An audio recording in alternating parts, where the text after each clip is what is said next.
Hello everyone, welcome back to my channel once again. Let's continue with the case study number 12 which is of the Messrs Gopi Narayan company जो कि है advocates की related services. बहुत सारे हम legal services related point देखते आ रहे हैं, जैसे कि हर केस स्टडी में एक पॉइंट तो है ही है लीगल केस स्टडीज का। चलिए स्टार्ट करते हैं without any wastage of time, साथ साथ कंसेप्चुअल क्लैरिटी भी लेते चलेंगे। चलो देखते हैं। Messrs Gopi Narayan company is a partnership firm of advocate. Gopi Narayan क्या है? एडवोकेट की फर्म है जो कि रजिस्टर्ड है कहाँ पे? महाराष्ट्र, मुंबई में। महाराष्ट्र में रजिस्टर्ड है। In the month of April, अप्रैल के मंथ में फर्म ने कितने की सर्विसेज दी हैं? 15 लाख रुपीज की सर्विस दी है। अप्रैल के मंथ में फर्म ने कितनी सर्विस दी है? 15 लाख रुपीज की सर्विसेज दी हैं। और कुछ सर्विसेज की इंफॉर्मेशन हमें नीचे प्रोवाइडेड है। कुछ सर्विसेज की इंफॉर्मेशन हमें नीचे प्रोवाइडेड है। चलिए देखते हैं क्या कह रहा है। हर्बल पावर लिमिटेड, इन्होंने किसको सर्विस दी? हर्बल पावर लिमिटेड को दी, जो कि रजिस्टर्ड है अंडर सेक्शन 22। तो ऑब्वियस ही बात है, अंडर 22 है तो हम ये मान रहे हैं कि उसका बिग बिजनेस एंटिटी है, एक्सीड कर रहा है और रजिस्टर्ड है। तो क्या दिया है? कंसल्टेशन सर्विसेज दी है। अब ये बात ध्यान रखना, चाहे कंसल्टेशन सर्विसेज हो चाहे रिप्रेजेंटेशनल सर्विसेज हो, आरसीए में टैक्स आएगा अगर वो प्रीसीडिंग फाइनेंशियल ईयर वाली और बिजनेस एंटिटी वाली कंडीशन सेटिस्फाई हो जाती है। तो 50,000 पे क्या आएगा? आरसीए में टैक्स आएगा। हम देंगे आरसीए में टैक्स? नहीं, यहाँ पर हम सर्विस प्रोवाइडर हैं, तो आरसीए में टैक्स कौन देगा? Herbal power private limited RCA में टैक्स देगी। क्या देगी? Herbal power private limited RCA में टैक्स देगी। चलो उसके बाद क्या कह रहा है? वेदांता इंडिया प्राइवेट लिमिटेड जो कि है वो भी रजिस्टर्ड है। कहाँ रजिस्टर्ड है? गुजरात में रजिस्टर्ड है। गुजरात में रजिस्टर्ड है, उसको क्या दिया हुआ है? रिप्रेजेंटेशनल सर्विस दी है, क्योंकि इसका जो केस वगैरह है वहां पे रिप्रेजेंटेशनल सर्विस दी है। तो ऑब्वियस ही बात है, ये भी क्या होगा? ये भी आरसीए में इस पे कौन टैक्स देगा? इस पे आरसीए में टैक्स देगा Vedanta India. Vedanta India RCA में टैक्स देगा। We are not liable to pay the tax on it, हमें इस पे कोई भी टैक्स नहीं देना है। आरसीएम में कौन देता है टैक्स? रिसिपिएंट देता है, अगर वो रजिस्टर्ड है एंड बिग बिजनेस एंटिटी है तो वो देगा। उसके बाद आ जाइए थर्ड सर्विस पे। थर्ड सर्विस क्या कह रही है? Mrs Saloni registered in the salon service provider. जो सलोनी है वो क्या है? सलोन सर्विस प्रोवाइड करती है कहाँ पे? महाराष्ट्र में, वो भी रजिस्टर्ड है। चलो यहां से तुम्हें पता चल रहा है कुछ अमाउंट होगी तो आरसीए में आ जाएगी, बट कुछ और भी नीचे दिया है जो कि हमें देखना पड़ेगा। कुछ और भी नीचे दिया है जो कि हमें देखना पड़ेगा। चलो देखो, service amounting to 1 lakh was provided in the month of February. 1 lakh की सर्विसेज कब दी गई? फेब्रुवरी में दी गई। जिसका इनवॉइस कब इशू किया गया? इनवॉइस इशू किया गया 15 ऑफ फेब्रुवरी को। 15 ऑफ फेब्रुवरी को इशू किया गया। पेमेंट कब की गई? 5 अप्रैल। यहाँ से हमें कुछ समझ में आ रहा है? आरसीएम वाला केस है तो हम साथ साथ कैलकुलेट कर लेंगे। आरसीएम वाला जब केस होता है एंड इसमें टाइम ऑफ सप्लाई का केस, सॉरी हमें समझ में आ रहा है, आरसीएम के केस में सप्लाई ऑफ सर्विस में टाइम ऑफ सप्लाई कैसे निकलता है? 61st day from the date of invoice, 61st day from the date of the invoice and और payment whichever is earlier. चलो पेमेंट कब की है? 5 अप्रैल की है। 61st डे चेक कर लेते हैं। 15 फरवरी से 61 डेज चेक कर लेते हैं। फरवरी के बच गए 13 डेज। मार्च के आ जाएंगे पूरे 31 डेज। फिर कुछ 16-17 डेज बनेंगे हमारे आगे अप्रैल के। तो अप्रैल के 16-17 के आसपास बनेगा, जबकि 5 अप्रैल उससे पहले आ रहा है। तो ऑब्वियस सी बात है, टाइम ऑफ सप्लाई क्या हो जाएगी? टाइम ऑफ सप्लाई हो जाएगी 5 of April. Time of supply क्या हो जाएगी? 5 ऑफ अप्रैल। किसके रिगार्डिंग? 5 ऑफ अप्रैल जो कि आपने सर्विस दी है उसके रिगार्डिंग। उसके बाद इन्होंने कुछ क्या करा? पेनल्टी भी चार्ज करी है। हमें पता है पेनल्टी का time of supply date of payment पे आता है। पेनल्टी की पेमेंट कब हुई है?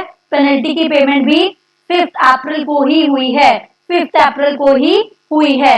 तो सारी की सारी सर्विस पे टाइम ऑफ सप्लाई क्या आ गया? टाइम ऑफ सप्लाई हमारा बन गया 5 of April. Time of supply क्या बन गया? 5 of April. Apart from this, as per agreement, client ने क्या करा? फर्म ने 20,000 पे किया as attestation charges on the behalf of client. तो क्लाइंट ने उसको क्या करा? क्लाइंट ने उसको क्या करा? रिवर्स दे दिया। क्लाइंट ने उसको रीइंबर्स कर दिया फरवरी में भी। अब ये बात आपको क्लियर हो रही होगी, अगर उसने करा है and as a pure agent, मतलब इसका कोई लेना देना नहीं है, इसने कुछ सर्विस नहीं लगाई, इसमें कोई इस सर्विस से कोई लेना देना नहीं है, मतलब जो सर्विसेज फर्म दे रही है उससे कोई लेना देना नहीं है उस पेमेंट का, बट ये as a pure agent service कर दी गई है। और प्योर एजेंट की सर्विसेज क्या है, वो इंक्लूड नहीं होती हैं। तो यहाँ पे हमारी वैल्यू सप्लाई कितनी आ जाएगी, 1,10,000। वैल्यू सप्लाई कितनी आ जाएगी, 1,10,000। फिर चलिए देखते क्या कह रहे हैं। फिर आगे बोल रहे हैं turnover of Messrs Gopi Narayan company in the previous financial year was 50 lakh. 50 lakh turnover था। Firm is engage in the providing the legal service does not import export. Legal service का काम करती है बस ये। जब ये लीगल सर्विस का काम कर रही है तो ऑब्वियसली बात है, हमें पता है सारी की सारी सर्विसेज इसकी आरसीए में ही जाएंगी, तो रजिस्ट्रेशन में भी तो इसको कुछ जरूरत नहीं है ना। और दूसरी बात, चलो बाकी देखते हैं क्वेश्चन क्या कह रहा है, इतना अभी सफिशिएंट है। क्वेश्चन क्या बोल रहा है 12.1 देखते हैं क्या कह रहा है। वेदांता से रिलेटेड कुछ बात कर रहा है। Whether service provided to Vedanta India private limited is exempted. नहीं, एग्जाम तो नहीं होगा क्योंकि हमने केस देख लिया है, आरसीए में होगा। तो एग्जम्प्टेड यस वाला हटा दो, यस वाला हटा दो, नो वाले केसेस देखने हैं। नो वाले केसेस देखने हो, टैक्स किसको देना है, आरसीए में देना है। No, it is a business entity that is registered for the tax payable by the Gopi Narayan company. नहीं नहीं नहीं, फॉरवर्ड चार्ज में टैक्स नहीं आएगा, टैक्स आना है आरसीए में। तो सीधा सीधा आंसर में पता चल रहा है, तो ये एग्जाम नहीं है क्योंकि ये registered entity and big entity है। और क्या हो जाएगा, और जो टैक्स आएगा वो आरसीएम में वेदांता को पे करना पड़ेगा।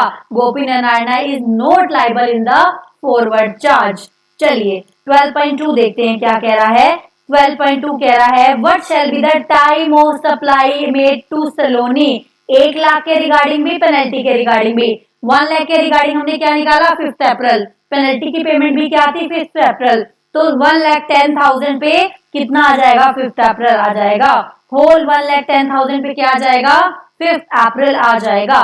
फिर आ जाता है value of supply. Value of supply कितना निकलेगा, 1,10,000। यस, बिकॉज हमें वो 20,000, एक सेकेंड 10,000 ही ना, यस 20,000 हमने ऐड नहीं करना है। क्यों, क्योंकि वो as a pure agent service provide की गई है, as a pure agent service provide की गई है। नेक्स्ट क्या कह रहा है, which of the statement is correct. कौन सी स्टेटमेंट करेक्ट है, देखते चलते हैं कौन सी स्टेटमेंट करेक्ट है।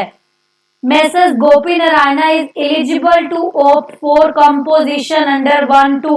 अरे नहीं, कंपोजिशन की बात ही नहीं आएगी। पहली बात तो इसको रजिस्ट्रेशन ही नहीं चाहिए, कंपोजिशन क्यों। दूसरी बात, इंटरस्टेट भी तो सर्विस दे रहा है ना ये, इनकेस अगर हम वो कंसिडर ना करें, आपको एक ही पॉइंट चाहिए अपना वो प्रूव करने के लिए। अगर एक भी प्रोविजन याद आ जाता है तो हमारा क्लियर हो जाएगा। नहीं नहीं नहीं, ये बात तो गलत है, ये बात गलत है। नॉट एलिजिबल, बिल्कुल नॉट एलिजिबल। 2A के केस में एलिजिबल, नहीं नहीं नहीं, 2A में भी इंटरेस्टेड है, एलिजिबल नहीं है, तो ये भी नॉट एलिजिबल। तो सेकंड और फोर्थ है किसी ऑप्शन में, चेक करते हैं। यस, सी में है सेकंड एंड फोर्थ, सी में है सेकंड एंड फोर्थ। एक बार मैं आंसर चेक कर लूं, ये वाला सी में है सेकंड एंड फोर्थ। एक second please, yes second and fourth. अच्छा, 4 ही इसके ऑप्शन थे। यहाँ पे फिनिश हो गई हमारी सर्विसेज। चलो कंप्लीट हो गया हमारा यहाँ पे ये वाला केस स्टडी भी। मिलते हैं next time with the next case study. Do not worry, मैं within 7 to 10 days I promise मैं कंप्लीट करवा दूंगी, क्योंकि स्टूडेंट को लग रहा है पता नहीं मैं करवाऊंगी कंप्लीट की नहीं करवाऊंगी। डू नॉट वरी, स्टार्ट किया है तो फिनिश भी करेंगे। आप देखते रहिए lecture and yes help to your friends also, जिनको अभी तक नहीं मिले हैं लेक्चर्स उनको भी हेल्प कीजिए, so that they can also follow the lectures. And yes, मैं बार बार रिपीट कर रही हूँ, थ्योरी चैप्टर्स देखना, इंपॉर्टेंट वाले ही बना रखे हैं मैंने सिर्फ। एंड यस, इंपॉर्टेंट वाले भी जैसे बनाए हुए हैं, you will definitely love it. Reason is आपको एग्जाम पॉइंट ऑफ व्यू से वहां पे क्लैरिटी मिलेगी। सेकंड चीज, हमने स्टडी मैट से किया है तो कुछ भी छूटा नहीं है हमारा। चलिए मिलते हैं next time, till then bye bye, take care.